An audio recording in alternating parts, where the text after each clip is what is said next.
Hi, I'm VGRetro.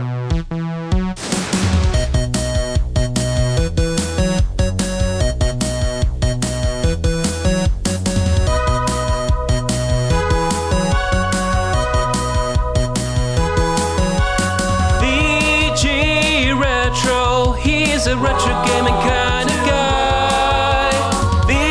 VGRetro, he remembers which games were oh so fly, yeah. Do I need to say anything else?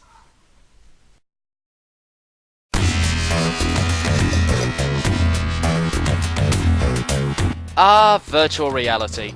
Back in the day, virtual reality used to be such a big deal. I mean, there were movies that dealt with it, cartoons, and of course, video games. Now, we're not talking about virtual reality consoles here. Oh no, the Virtual Boy proved to us that the very idea is entirely pointless. I'm talking about games that focused on the theme of virtual reality, and none finer a game is there to tell us about it than Kid Chameleon for the Sega Mega Drive. This game not only presented the possibilities of virtual reality gaming, but also the consequences, such as what would happen if the game took a life of its own and started wreaking havoc on the unsuspecting gamer. The game was hugely popular upon its release, especially in the UK, where it even got its own comic book series serialized in the classic Sonic the Comic, which... Oh god, don't you just feel old when you remember that? Good times. The first time that I heard about it, though, was in those Sonic the Hedgehog yearbooks back in the early 90s. Just seeing these screenshots and this cover, it just made me really want to get my hands on it. Only I didn't actually get the game till much later. But now that I think about it, it is rather amusing how we used to judge games back then. I mean, now we judge games by either the graphics, story, web series opinions, the colour of the protagonist's eyes, but it's just hard to believe that back then we used to quite literally judge the games by their covers. Isn't that just ridiculous? I mean, it's a game of chance, you're rolling the dice, it's win or lose either way. But at least with this game you rolled a straight 6, because I mean, this game just kicks ass! This game is awesome! So enough of this jibber jabber! Never saying that again. Let's play some Kid Chameleon! So here's our story. Wildside, a new virtual reality arcade game, has hit the scene and everyone wants to give it a shot. The only problem? The game's final boss, Heady Metal, has broken his programming and escaped, and is now kidnapping gamers by defeating them at the game.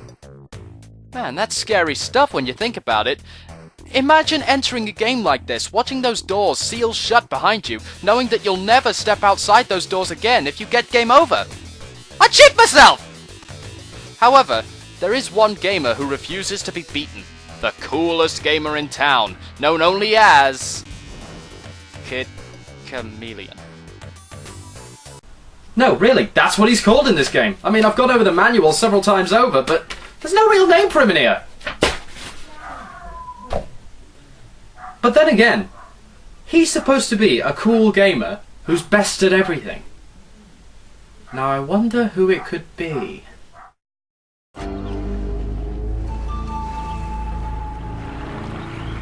So, you the wizard? Yeah, of course! It's me!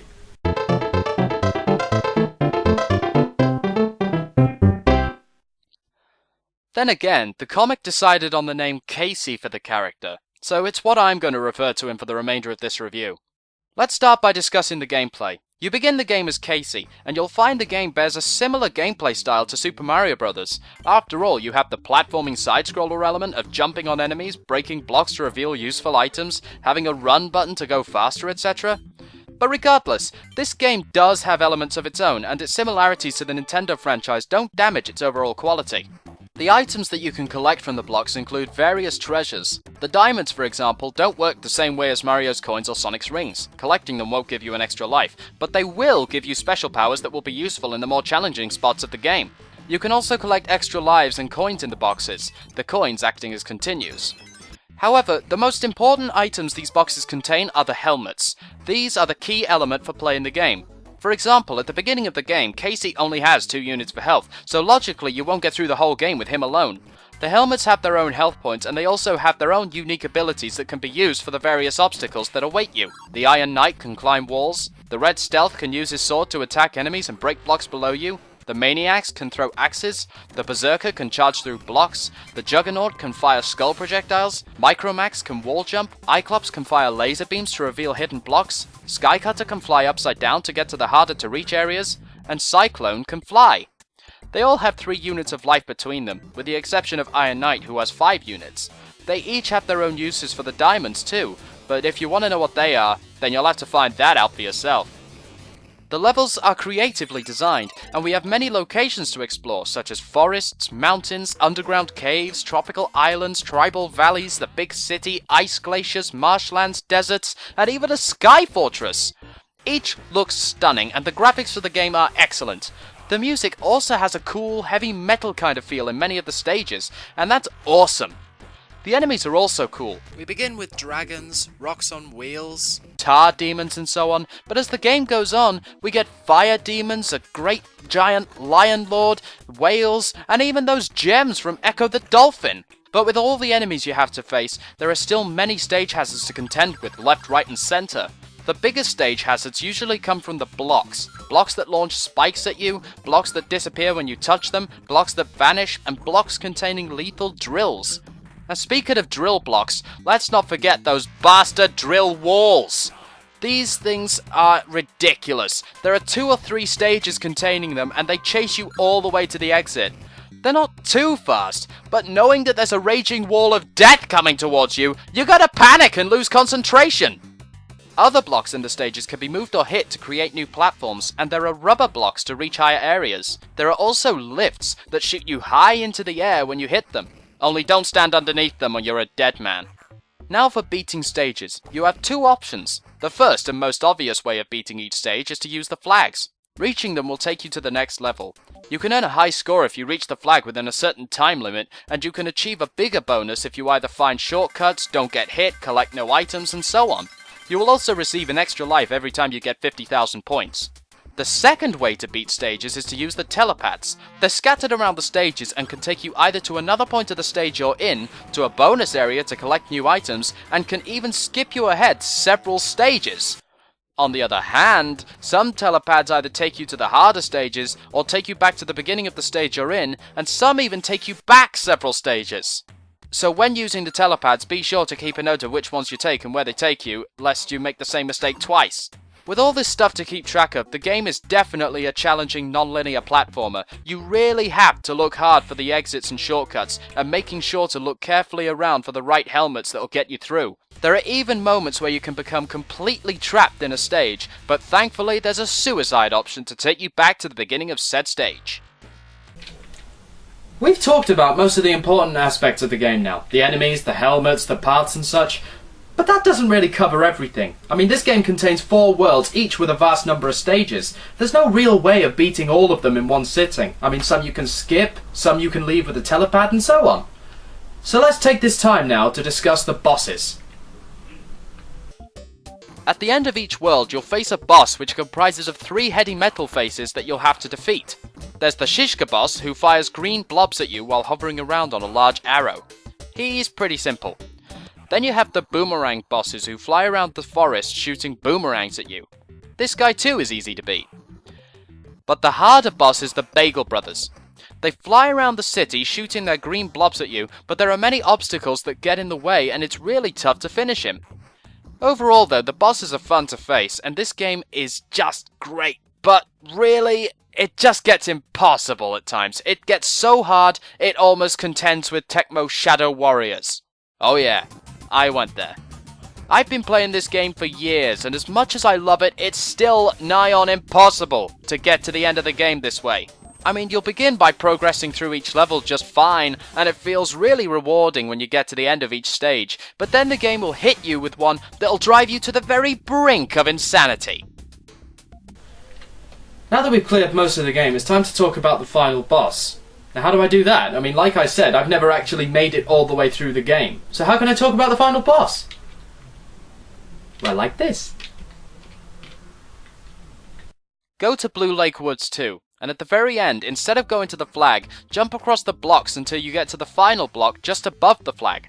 If you hold down, right, and all of the buttons, the screen will glitch and the stage will end.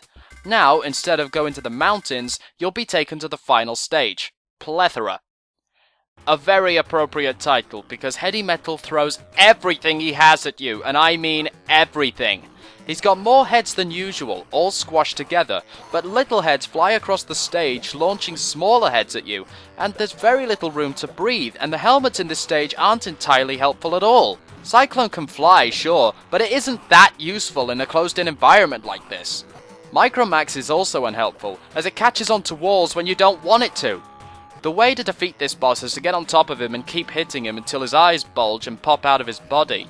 Then you keep going until the villain dies. But it's not as easy as it looks with all the little heads flying about launching their projectiles at you. Yeah, get used to the pain that this level offers you, because you're gonna die and die and die and die. You can lose a truckload of continues here too, so I highly doubt that I'd fare much better even if I had made it through the whole game. Eventually, with patience, you finally beat Heady Metal, and all that's left to do is go to the flag. Now, considering the overall size of this game and the difficulty of the later levels, you'd expect a great ending to close out on, wouldn't you? Now, anyone who's seen the last 17 episodes of this show know exactly what's going to happen. I mean, of all those games I've talked about and reviewed, how many of them have I actually seen with good endings? 4! Yes, 4. Thank you, Vivian. So, that means that I've had to sit through 13 lousy endings.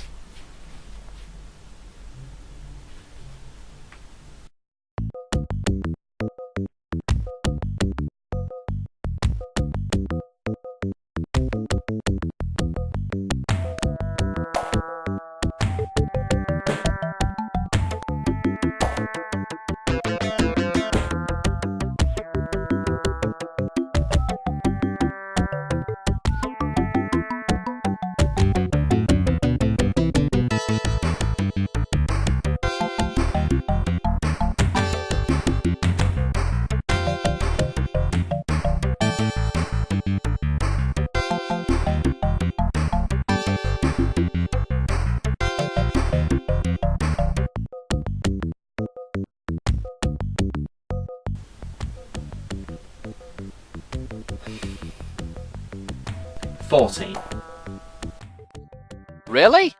After all that, the boss's face explodes and then end credits? Kinda sucky, right? It's a shame too, because in the end, this game really is a gem. It's hard as hell, but there's so much going for it. As I stated earlier with my Mario comparisons, the game is familiar, yet fresh. There's plenty of fun to be had with this, even if you don't make it to the end. Well, despite its shitty ending, Kid Chameleon is still a fantastic game, and worth playing at any time.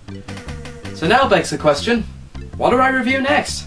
I mean, I've got so many games out there, it's really hard to choose from, even if it is staring you right in the face. Ta-ta!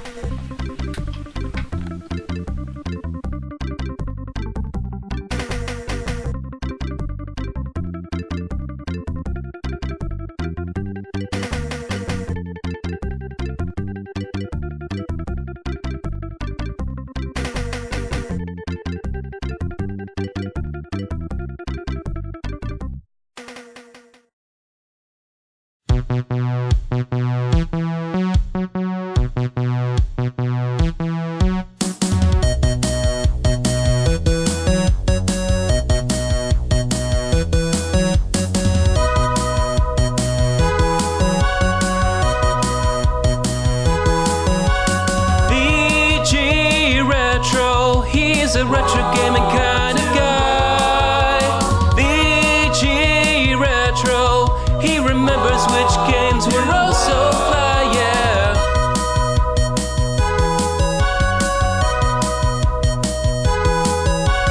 Come on, it's game time.